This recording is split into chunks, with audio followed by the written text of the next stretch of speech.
Before we begin, take a quiet moment to ask yourself, what would you do if a total stranger took the time, the patience, and a full heart just to help your child learn how to sit steadily in a brand new wheelchair?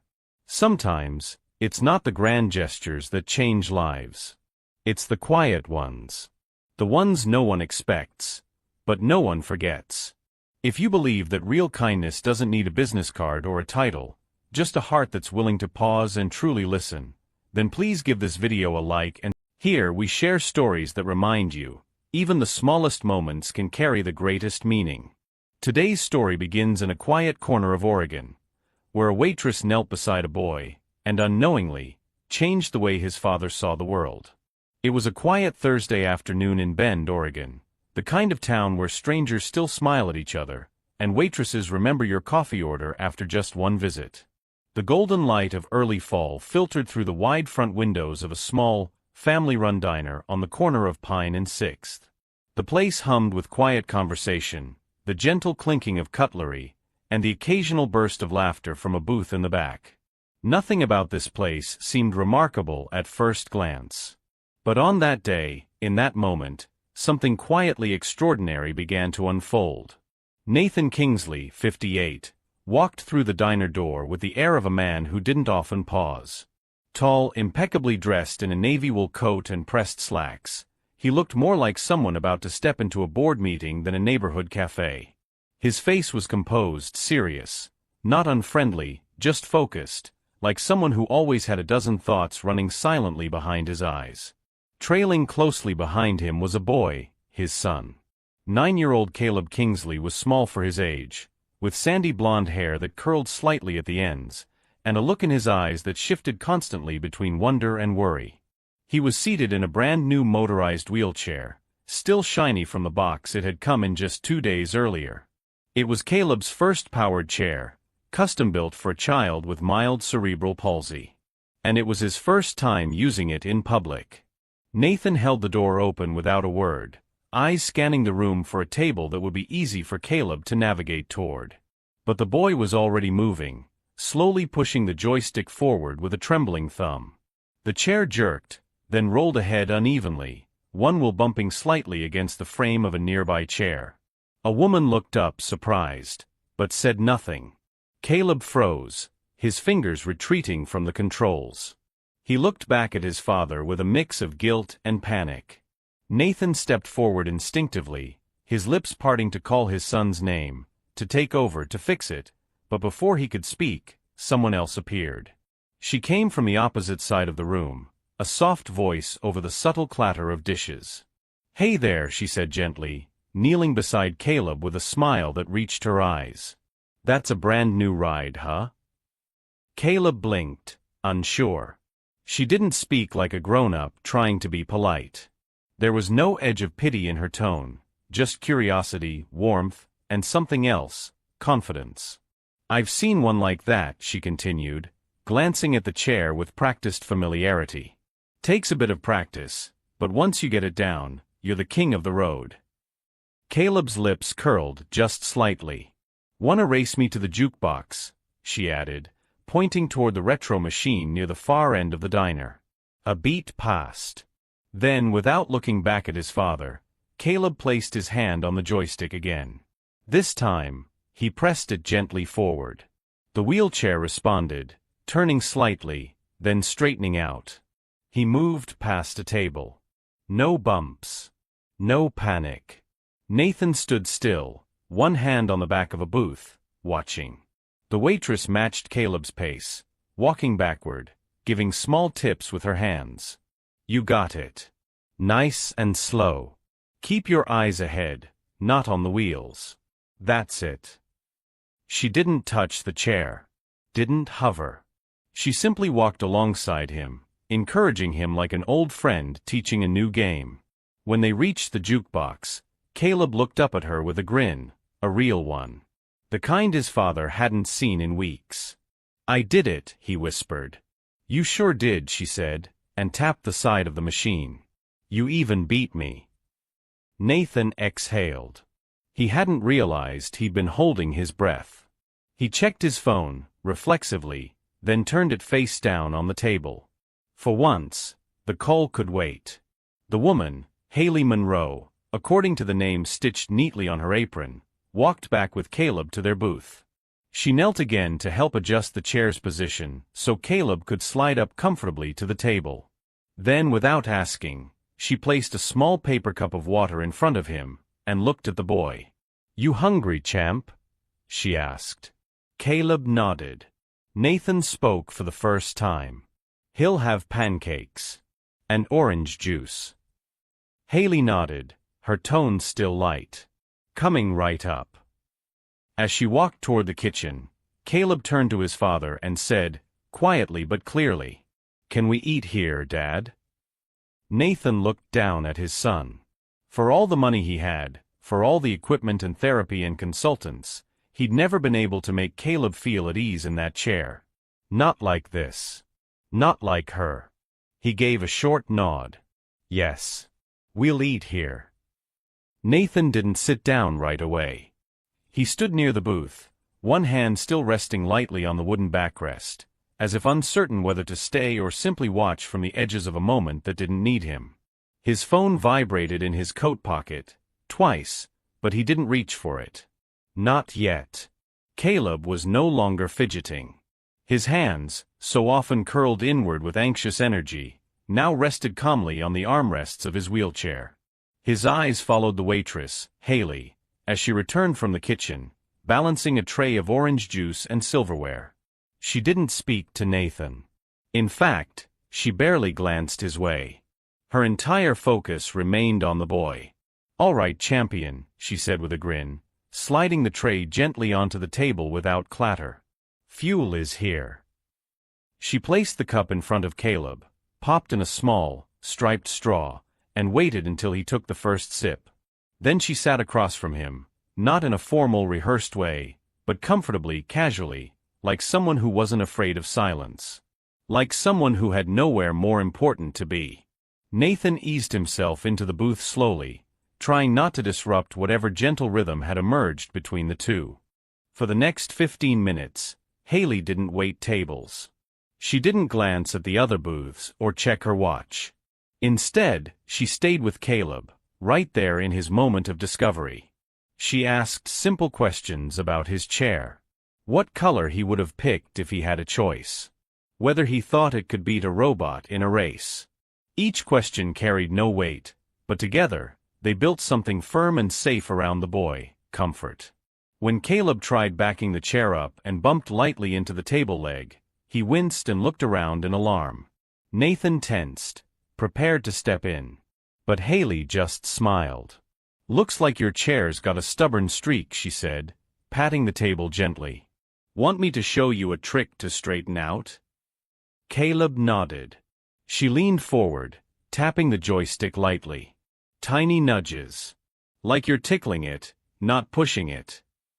He followed her instruction, and the chair moved back into alignment. Caleb beamed. Nathan watched silently. The woman didn't know his name. Didn't know his son's medical charts or the dozens of specialists they'd seen over the years. She didn't ask for backstory or context. And yet, somehow, she moved in tune with Caleb's hesitations, celebrated his small victories, and treated his pace as the only one that mattered. There was no pity in her voice. No exaggerated praise. Just the kind of patient, playful presence that makes a child feel normal without anyone needing to say so. At one point, a fellow server peeked out from behind the counter and called, "Haley, you good?" Haley gave a short nod without looking back. "I'm good." She stayed. Caleb laughed when she challenged him to try turning in place without knocking over a salt shaker. He narrowed his eyes with theatrical seriousness and spun the chair slowly, too slowly, then suddenly too fast, and the shaker teetered. Both of them burst into giggles when he managed to stop it just in time. Nathan realized in that moment how rare that sound was. His son's laugh. Genuine and unguarded. A sound that didn't have to be coaxed or captured on camera. Just a sound that happened because someone made space for it. Caleb looked over his shoulder toward Nathan and said, with quiet certainty, "Can we eat here, Dad?" Nathan didn't speak right away. He looked at his son, really looked, sitting in the chair that once terrified him, smiling, shoulders relaxed, legs still, and eyes alive. He nodded once. A small movement, but one that meant more than a full speech. "Yes," he said. "We'll eat here." And so, for the first time in a long while, Nathan Kingsley didn't take a call. He didn't rush. He didn't think about emails or investors or anything waiting back at the office. He simply stayed. And while Haley walked back to the kitchen to place their full order, Caleb adjusted his seat again, this time all on his own, and looked out the diner window, a little taller in his chair than he'd been when they walked in. The sun had dipped lower in the sky by the time the meal was done. Shadows stretched across the tiled floor of the diner, and the warm amber lights overhead cast a gentle glow over the booths. The crowd had thinned, leaving the place quieter now, calmer, like it had settled just to hold on to this one conversation a little longer. Nathan had barely touched his own food. He spent most of the meal watching Caleb, watching the way his son navigated the table now with growing confidence, sipping his juice without needing assistance, even pushing himself slightly back from the edge when he needed space. It wasn't the chair that made the difference. It was how he felt in it. And Nathan knew that shift didn't come from him. Caleb had leaned his head against the window now, watching the last hints of daylight. His eyelids were growing heavy, a quiet tiredness from the kind of joy that fills a child up in ways rest can't always explain. Haley returned with a bill folded neatly on a tray, along with 2 to-go boxes. "Pancakes for later," she said, smiling. "They're better at midnight anyway." Nathan gave a small chuckle. "He'll hold you to that." Haley tilted her head slightly, glancing at Caleb with genuine affection. "He did great." Nathan looked at her for a long moment, his eyes softening in a way he hadn't expected. "You studied physical therapy, didn't you?" Haley blinked, surprised. Yeah, I did." She pulled at the edge of her apron absently, like the question brought up something she hadn't voiced in a while. "I made it through about 2 years before, well, life got in the way. Tuition doesn't care how kind your heart is." Nathan nodded slowly. "Now I'm just working shifts. Trying to save up to go back." Her voice didn't carry bitterness. Just quiet resolve. A kind of patience that matched the way she had spoken to Caleb. Like someone who understood that everything important takes time, and that time doesn't always cooperate. Nathan didn't respond right away. He folded the bill and slid a credit card under the edge, then leaned back slightly. His eyes were on Caleb again. "He hasn't smiled like that in weeks," he said, more to himself than to her. Haley followed his gaze, but didn't say anything. Nathan turned back to her. His voice was quieter now, stripped of the layers of formality it usually carried. "You didn't try to fix him," he said. "You just met him where he was." Haley smiled gently, unsure what to say. "Most people don't need fixing," she offered. "Just a little room to figure things out." Nathan nodded again. He didn't offer a business card, didn't flash credentials or offer to make calls. He simply stood, adjusted the collar of his coat, and reached over to gather Caleb's things. "I'll get him home," he said. Haley helped pack up the small things: napkins, straw wrappers, Caleb's paper placemat with doodles on it. As she turned back toward the counter, Nathan paused and pulled something from his inner jacket pocket. It wasn't cash. Just a small piece of lined paper, torn from a notepad, folded in half. He placed it on the tray where the bill had been and gave her a short nod. "Thank you," he said quietly, "for teaching my son something I didn't know how to teach." Then he left, no long goodbye, no lingering. Haley stood still for a second, confused. She unfolded the paper. The handwriting was neat, slanted, deliberate. Just one sentence, underlined once. "Thank you for showing my son a kind of courage I couldn't give him." No signature. No contact. Just that. She looked up, but Nathan and Caleb were already walking down the sidewalk, the boy's wheelchair rolling gently beside his father, both of them silhouetted against the orange glow of the fading day. 3 days passed like any other. Haley worked her usual shifts at the diner, refilling coffees, clearing tables, scribbling orders with practiced ease. Life didn't pause after a meaningful moment. It moved on quietly, like always. And so did she. But something about that night with Caleb had stayed with her. Not the tip. Not the note.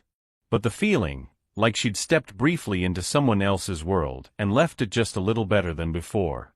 It was early Tuesday morning when it arrived. The manager had called her to the back counter just after she clocked in. There was a package, medium-sized plain brown paper, no return address, sitting on the shelf beside the staff mail cubbies. "For you," he said, handing it over. "Came by courier. Weird, huh?" Haley turned it over in her hands. No handwriting. No clues. She took a seat at the break table, the pre-rush quiet of the diner wrapping around her like a breath held in suspense. Slowly, she peeled away the tape and opened the flaps. Inside, on top of a stack of documents, was an envelope with her name printed in small, formal type. She opened it, and as her eyes began to scan the letter inside, her hands stilled. It was from the Oregon Health and Science University, Department of Physical Therapy. A full acceptance letter. Her name, clear as day. A start date. A welcome message. Her chest tightened. She blinked once, then twice, as her eyes reached the next page, an official invoice marked paid in full. A third page showed a confirmation of scholarship coverage, every cost accounted for. Books. Lab fees. Living stipend. Every single dollar. And at the bottom, stamped in elegant blue ink, stood a name she didn't recognize. The Caleb Foundation. She swallowed hard. Her heart felt like it had just realized it was still beating. At the very end of the acceptance letter, below all the formality and stamped approvals, there was a short handwritten line in darker ink. "Please help other children the way you helped my son." That was all. No signature. No mention of Nathan. But she knew. She knew exactly who it came from. She sat still for a long time, the letter resting in her lap. A warmth bloomed inside her, slow, almost fragile. It wasn't pride. It wasn't even gratitude, not yet. It was disbelief giving way to something deeper, the realization that someone had not only seen her, but believed in her enough to invest in a future she thought she'd left behind. She had never told Nathan her last name. Had never asked him for help. She hadn't even known who he was until later that same night when she'd Googled the name written at the bottom of the note he left behind. Nathan Kingsley. CEO. Philanthropist. Billionaire. But that wasn't the man she remembered from the booth. She remembered the father. The one who didn't interrupt, didn't instruct, didn't hover. The one who sat silently and watched his son find confidence not through money or machines, but through the simplicity of being understood. Haley folded the papers carefully, her fingers shaking slightly. She placed them back in the envelope and stared at the simple label once more, Haley Monroe. Not applicant. Not server. Not incomplete degree. Just her. Her name, as if that alone was worth betting on. A coworker passed behind her, humming a tune under her breath. Haley didn't move. She wasn't crying, not exactly. But her eyes stung, and her lips pressed tightly together, holding back the weight of everything that was changing, all at once. Later that afternoon, she tucked the envelope into her backpack and returned to the floor like nothing had happened. But something had. Something big. And deep inside, under the apron, under the tired feet and practiced smile, Haley began to feel something she hadn't dared feel in years. Not luck. Not hope. Trust. That night, long after her shift ended and the last plate had been washed, Haley sat alone in her small apartment just above a second-hand bookstore on 8th Street. The envelope lay on the kitchen table in front of her, creased now from the number of times she'd opened and reread its contents, like she was trying to memorize every detail, as if afraid it might vanish in the morning. The apartment was silent, except for the faint hum of the refrigerator and the occasional creak from the pipes. A half-eaten sandwich sat untouched beside her. She hadn't bothered turning on the TV or answering her texts. She just sat there, staring at the letter. The words were still there. Still real. A full scholarship. Tuition paid. An anonymous gift from someone who didn't want thanks, only action. She didn't cry at first. She thought maybe the emotions had been used up earlier in the day. But now in the quiet, with no one around to witness it, something deep inside gave way. It wasn't a loud sob. No cinematic collapse. Just a slow, breathless release. Tears welled up in her eyes and slipped down her cheeks, warm and steady. She pressed the envelope against her chest and closed her eyes. Her body trembled, not with sadness, but with something gentler and heavier all at once. Relief. Gratitude. Something like grace. She wasn't used to receiving things without working herself to the bone for them. She wasn't used to people seeing her past the uniform, past the tips and name tag, into the person she used to be, the one who once believed she could change lives through touch, through therapy, through care. That girl had disappeared slowly, quietly, under rent deadlines and grocery bills. But tonight, that version of her stirred again. Haley could feel her. She wasn't gone. Just waiting. She reached across the table, pulled her old notebook out from a drawer, one she hadn't opened in over a year. It was dusty, the pages slightly curled at the corners, some filled with sketches of therapy exercises, patient case notes from her college years, and quotes she used to scribble in the margins for courage. She flipped to a blank page. And then, with the same deliberate care she used when speaking to a nervous child, she wrote, "A child taught me to dream again. A father taught me to believe again." No hashtags. No filters. No audience.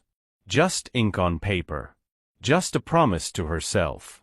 She closed the notebook and held it for a moment, letting her fingers rest on the worn cover. There would be no posts, no viral story, no interviews. She wouldn't turn this into a performance. It didn't need to be shared to be sacred. This wasn't a reward. It wasn't charity. It was trust placed in her hands, quiet and powerful. The next morning, Haley showed up to work like she always did. She tied her apron, took her table assignments, and smiled at the regulars. The letter stayed at home, tucked in a drawer. But something had shifted. She moved differently now, not with pride, but with certainty. There was a future waiting for her, and for the first time in years, it wasn't built on maybe. It was built on yes. Yes, she could return. Yes, she could finish. Yes, she could make a difference. Not someday, but soon. 6 months later, the auditorium was filled with quiet anticipation. It was a modest conference hall inside the Oregon Health Sciences campus, transformed for the day into a space for stories of resilience, breakthroughs, and the quiet heroes who worked behind the scenes in pediatric therapy. Folding chairs lined up in neat rows. A screen glowed at the front of the room, displaying the words, "Children First, Stories of Progress and Possibility." Haley stood off to the side of the stage, dressed simply in a navy blouse and gray slacks. Her hair was tucked back, her hands folded neatly in front of her. She wasn't on the schedule to speak today. She was just there to support one of the keynote moments, a patient spotlight, they called it. But to her, it wasn't a spotlight. It was just Caleb. The boy wheeled himself onto the stage without hesitation, his movements confident, smooth, precise. The joystick at his side responded to the lightest touch. The chair no longer defined his space. It moved with him, like an extension of his own body. The audience watched with a kind of reverent attention, their applause fading quickly as the boy reached the podium and adjusted the mic to his height. Caleb cleared his throat, then glanced toward the side of the stage, where Haley stood. She gave him a small nod. "My name is Caleb Kingsley," he began, voice clear, steady. "I'm 9 years old." And 6 months ago, I was afraid of this chair. There were a few soft chuckles of understanding from the crowd. I didn't want to use it. I didn't think I could. It made me feel like something was wrong with me. Like I was stuck. He paused, his small hands resting lightly on the armrests. But then, one day at a diner, someone didn't see the chair first. She saw me. Caleb turned his head slightly toward Haley. She didn't make me feel broken. She made me feel like I could do something, even if it was just race her to the jukebox. The room smiled with him. She didn't fix me. She let me figure it out. And I did. The applause started to build, slow at first, then warmer. Haley bit her lip, holding back the wave of emotion in her chest. Caleb looked out over the crowd again, but this time, his eyes scanned past the first rows, past the camera crew, past the instructors and therapists and student guests. His gaze stopped at the very back of the room. A tall man stood there, hands folded in front, face expressionless but eyes soft. Nathan Kingsley didn't wear a name tag. He didn't sit with the sponsors or take the offered seat in the front row.